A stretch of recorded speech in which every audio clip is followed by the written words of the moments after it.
Après avoir défini les droits des utilisateurs en fonction des groupes d'utilisateurs que vous aviez créés, vous pouvez créer et gérer les utilisateurs de chacun des groupes créés précédemment. Pour cela, il vous suffit de retrouver le menu Utilisateurs, de positionner votre curseur sur Gestion des utilisateurs pour retrouver la possibilité d'ajouter un nouvel utilisateur. Mais si vous êtes déjà sur la gestion des utilisateurs, il vous suffit, depuis la barre d'outils, de sélectionner Nouveau. Ici, je désire créer un accès pour Hervé Martin. Je saisis donc Martin à l'aide de mon clavier, j'appuie sur la touche tabulation pour définir son identifiant, c'est-à-dire les différents caractères que cette personne devra saisir dans la partie identification, et ici, je saisis Hervé Martin tout attaché.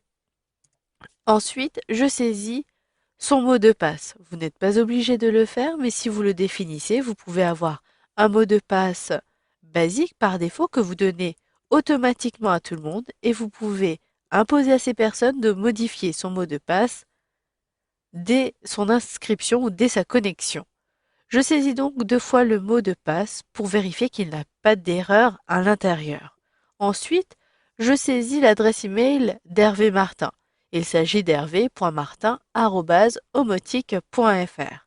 Si vous voulez autoriser cette personne à accéder au contenu qu'à partir d'une date, vous pourrez ici sélectionner la date d'inscription. Je laisse tel quel et ici, je vais avoir les informations de dernière visite et de dernière réinitialisation du mot de passe. Vous pouvez, en dessous, décider d'avoir des notifications de la part du système en cliquant sur oui. Vous pouvez bloquer l'utilisateur à tout moment en sélectionnant oui à cet endroit-ci. Ensuite, attribuer les différents groupes pour cet utilisateur. Hervé Martin fait partie du service RH. Je clique donc à cet endroit-ci. Il n'aura pas accès à tous les éléments, il n'est pas super admin.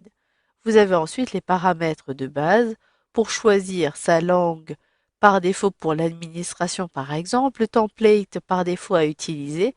Tous ces paramètres sont définis dans les préférences système configuration de votre site internet. Une fois que vous avez terminé, sélectionnez Enregistrer nouveau pour créer les autres utilisateurs de votre site internet. Ici, je sélectionne Enregistrer et fermer puisque j'ai déjà créé une bonne partie des utilisateurs. Je retrouve des utilisateurs dans le groupe employé, dans le groupe super administrateur, il s'agit de moi-même. J'ai ici les employés qui proviennent des autres services, les personnes qui font partie de la presse et ici, ressources humaines par exemple. Vous pouvez à partir de cette interface gérer vos différents utilisateurs. Si vous voulez modifier plusieurs comptes utilisateurs en même temps, il vous suffit de sélectionner les différents comptes utilisateurs, donc faites attention que vous ne sélectionnez pas, sinon vous pourriez ne plus avoir accès au contenu de votre site internet ainsi qu'à l'administration. Je sélectionne les différentes personnes à modifier. J'ai la possibilité d'activer ou de bloquer une personne à l'aide de ce bouton-ci. Vous pouvez débloquer une personne, supprimer un compte utilisateur ou plusieurs comptes, et si vous voulez apporter des modifications à l'ensemble de ces utilisateurs, sélectionnez Traitement, puis choisissez le groupe dans lequel vous voulez déplacer ces personnes-ci. Je sélectionne ici Employé RH. Vous pouvez ajouter un groupe, vous pouvez le supprimer d'un groupe ou définir pour le groupe. Je sélectionne donc Traitement et automatiquement, vous allez le voir, ces personnes seront bien maintenant employés RH. Attention, quand vous faites cela, ces différentes personnes conservent le groupe utilisateur initial. Vous devez donc supprimer les autres groupes avant d'effectuer cette manipulation. Si vous voulez ajouter des notes sur les utilisateurs, vous pouvez le faire. Vous pourrez définir des catégories principales de notes, puis ajouter des notes utilisateurs soit depuis Note utilisateur, soit en sélectionnant ici Ajouter une note. Complétez la note, ajouter un sujet et rédiger ici l'objet de votre note, puis sauvegarder. Je sélectionne pour ma part Annuler. Enfin, vous pourrez paramétrer les options de configuration par défaut de vos différents utilisateurs. Pour cela, sélectionnez Paramètres en haut à droite. Vous accédez automatiquement aux configurations Système, mais dans les paramètres utilisateurs depuis le volet de gauche.